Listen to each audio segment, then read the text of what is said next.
If nothing changes, nothing changes. If you keep doing what you are doing, you are going to keep getting what you are getting. You want change, make some. Good morning. आज आपण जो topic बघणार आहे तो म्हणजे hard work करावं की smart work केलं पाहिजे. जगामध्ये जितकीही लोकसंख्या आहे, जर मी त्यांना विचारलं की काय केलं पाहिजे, हार्डवर्क की स्मार्ट वर्क, तर यामध्ये संपूर्ण जग 2 भागामध्ये विभागलं जाऊ शकतं. काही म्हणतील हार्डवर्क केलं पाहिजे आणि काही म्हणतील स्मार्ट वर्क केलं पाहिजे. आता यामध्ये नेमकं केलं काय पाहिजे, हार्डवर्क की स्मार्ट वर्क? बरीच अशी लोकं आहे. कालच आपण एक क्लास घेतला ज्यामध्ये आपण पाहिलं की किमान 10,000 तास जरी आपण काम केलं तर आपल्याला त्यामध्ये प्रावीण्य मिळू शकतं. जगात आपण कुशल व्यक्ती बनू शकतो जर सातत्यानं आपण कार्य करत राहिलो. पण नेमकं केलं काय पाहिजे, हार्डवर्क की स्मार्ट वर्क? कुठलंही काम कठीण आहे. एखादी वस्तू उघडण्यासाठी जर मी फक्त एखाद्या काडीच्या मदतीनं ती उघडण्याचा प्रयत्न केला तर ती उघडल्या तर जाईल, पण मला ती उघडायला वेळ लागेल. याच्याऐवजी जर माझ्याकडे एक वेपण आहे आणि त्या वेपणनी मी ते उघडलं तर मला ते चांगल्या प्रकारे उघडता येईल.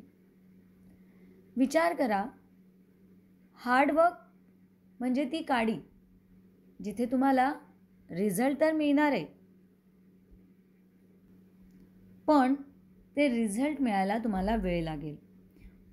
त्याऐवजी तोच भाग उघडण्यासाठी जेव्हा तुमच्याजवळ एक अवजार आहे, एक वेपण आहे, तेव्हा ते तुम्हाला लवकर उघडता येईल. अशा प्रकारे स्मार्ट वर्क महत्त्वाचं आहे.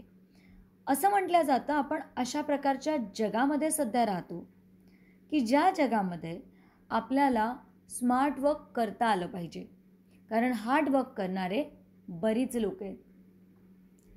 आता हे कार्य करायचं कसं, किंवा ही कोणत्या प्रकारची लोकं असतात जी फक्त हार्ड वर्क करतात?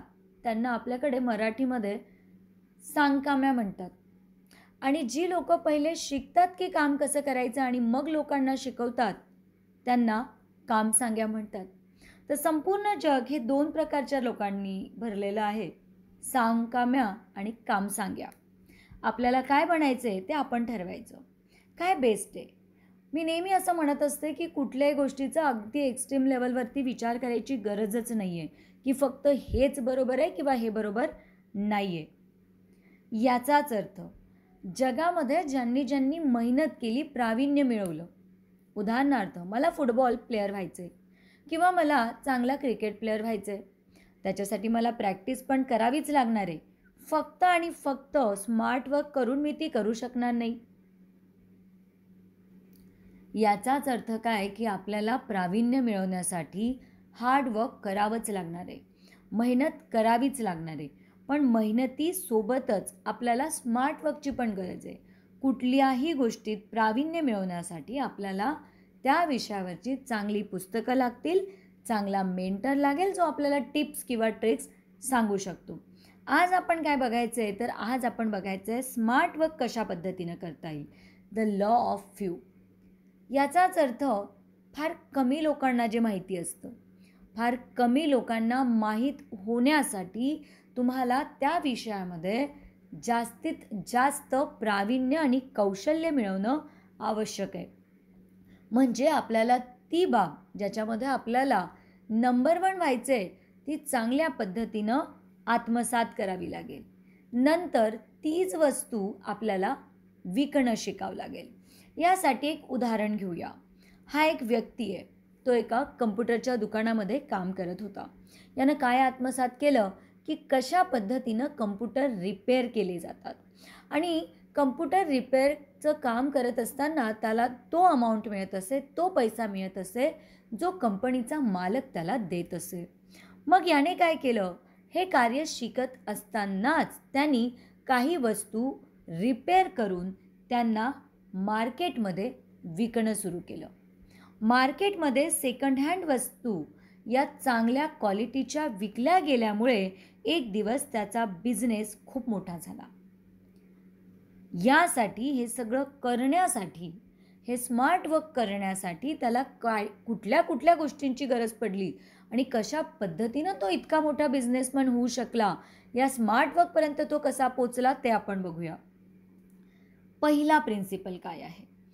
आपण पाहतो जगामध्ये वेगवेगळ्या प्रकारची लोकं असतात. काही आउटगोईंग असतात, ती लवकर बोलतात, ती चांगलं बोलतात, ती चांगलं कम्युनिकेट करतात, संवाद साधतात. तर काही लोकं ही शाय असतात. मग यशस्वी कोण होतं? तर ज्या व्यक्तींचं चांगलं नेटवर्क असतं. अशी लोकं कशी असतात? त्यांची लवकर मैत्री होते. वेगवेगळ्या क्षेत्रातली वेगवेगळी लोकं त्यांना माहिती असल्यामुळे त्यांची कामं लवकर होतात. जर आपण शांत आहे, कुणाशी बोललंच नाही, तर एकमेकांच्या गरजा आपल्याला समजणार नाही. म्हणून आपल्याला आपला स्वभाव जो आहे तो थोडा एक्स्ट्रोवर्ट असला पाहिजे. आपण लोकांशी बोललं पाहिजे, कम्युनिकेट केलं पाहिजे. कम्युनिकेट करताना सुद्धा कशा प्रकारच्या लोकांशी कम्युनिकेट केलं पाहिजे ते पण आपण बघूया. आपण एक अजून गोष्ट बघूया नेपोलियनची. नेपोलियन हिल हा तो रायटर आहे ज्यांनी पुस्तक लिहिलं आहे द लॉ ऑफ सक्सेस.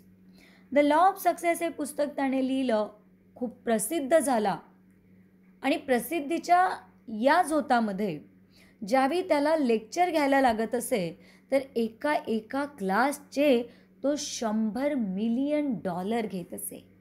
किती? $100 मिलियन.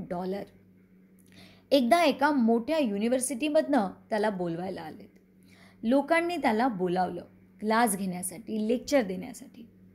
तिथे त्याचं प्रचंड चांगल्या पद्धतीनं स्वागत झालं, मोठ्या प्रमाणात स्वागत झालं आणि या स्वागतामुळे तो उल्हासित झाला आणि नेपोलियननी या कामाचे पैसेच घेतले नाही. म्हणजे त्यांनी जास्त देण्याचा प्रयत्न केला, पण त्यांच्याकडून काही अपेक्षा न ठेवता, त्याला काय मिळतं याचा विचार न करता त्यांनी ते जे लेक्चर डिलिव्हर केलं त्याच्यासाठी एकही पैसा घेतला नाही. आता तुम्ही म्हणाल हा काय मूर्खपणा आहे किंवा हा काय वेडसरपणा आहे, याच्यामध्ये कुठलं स्मार्ट वर्क झालं असतं? याच्यामागे नेपोलियनचा कुठलाही हिडन मोटिव्ह नव्हता. जर तुमचा हिडन मोटिव्ह असेल, जर तुम्ही अशा प्रकारचे क्लासेस किंवा लेक्चर त्यांनी असे म्हणून घेतले असते की यासाठी मला काहीतरी बेनिफिट मिळतो आहे कंपनीकडनं किंवा युनिव्हर्सिटीकडनं, तो झाला हिडन मोटिव्ह. किंवा असाही हिडन मोटिव्ह की आज मी यांना फ्री देईल तर मला पुढे आयुष्यात चांगलं मिळेल, अशा प्रकारचा कुठलाही हिडन मोटिव्ह त्याचा नव्हता. परंतु काय झालं, यापुढे त्या युनिव्हर्सिटीनं नेहमी अशा प्रकारच्या लेक्चरसाठी नेपोलियनचंच पाचारण करायचं असं ठरवलं. शिवाय त्याच युनिव्हर्सिटीमधून 50,000चे सबस्क्रिप्शन्स नेपोलियनचे गेलेत. म्हणजे कोट्यावधीपेक्षाही जास्त फायदा नेपोलियनचा झाला यामागे, त्याच्या या उद्देशामागे की मला चांगलं द्यायचं आहे या उद्दिष्टामागे. नेपोलियनचा त्याच्यामागे कुठलाही छुपा हेतू नव्हता, पण त्यानं चांगल्या हेतूनं कार्य केलं. त्यांनी जितकं त्याला पे होतंय त्याहीपेक्षा जास्त देण्याचा प्रयत्न केला आणि त्यामुळे त्याला जास्त पैसा कमविता आला. याच पद्धतीनं आपण अजून एक उदाहरण बघूया. 2 शेतकरी आहेत. एकाने ठरवलं की मी काय करणार, 2 शेतातून आंबे विकत घेणार आणि ते आंबे मी विकणार. मग दरवेळी त्याला तो आंबा महाग जातोय, महागड्या भावात तो विकतोय. याऐवजी दुसरा शेतकरी आहे, त्याने काय केलं, आंब्याची झाडं लावलीत. काही वर्षांनी त्याला आंबे लागलेत आणि मग जो मधला पैसा आपण शेतकऱ्याकडून जेव्हा आंबे विकत घेतो तो त्याला लागत नसे. याचाच अर्थ काय, काही गोष्टी या रिटर्न उशिरा देतात, त्याच्यासाठी काम पूर्वी करावं लागतं. चांगलं काम सातत्यानं काही वर्षांसाठी केल्यानंतर आपल्याला त्याचा बेनिफिट मिळतो. रडत बसण्यापेक्षा आपण जे कार्य करत असतो त्याचा आपल्याला बेनिफिट नक्कीच मिळत असतो. आता बघा, स्मार्ट वर्क आणि हार्ड वर्क हे दोन्ही महत्त्वाचं आहे. यातनं आपल्याला लागलीच रिझल्ट मिळेल असं तर सांगता येत नाही. मग काय केलं पाहिजे? शिकत राहिल्यात पाहिजे, चांगल्या गोष्टी शिकत राहिल्या पाहिजे. ह्या शिकायच्या कोणाकडनं आहेत? तर जे चांगले मेंटर आहेत, ज्यांची पुस्तकं आहेत, यांच्याकडनं आपण चांगल्या गोष्टी शिकत राहिल्या पाहिजे. चांगल्या गोष्टी शिकल्यानंतर आपण 3 प्रकारच्या लोकांना जुळलो पाहिजे. ही 3 प्रकारची लोकं आयुष्यात कोणती आहेत? तर अशी लोकं जी व्यवस्थित कनेक्ट करू शकतात, व्यवस्थित बोलू शकतात, त्यांचं नेटवर्क चांगलं आहे. दुसऱ्या प्रकारची लोकं जी नेहमी मदत करायला तयार असतात, नेहमी मदतीस तत्पर असतात, अशा प्रकारची लोकं. आणि तिसऱ्या प्रकारची लोकं म्हणजे ज्यांना काय वाटतं किंवा आपण काय देऊ शकतो हे सांगता येतं. मी परत एकदा रिपीट करेल. तुम्हाला 3 प्रकारच्या लोकांसोबत आपलं नेटवर्क मजबूत करायचं आहे.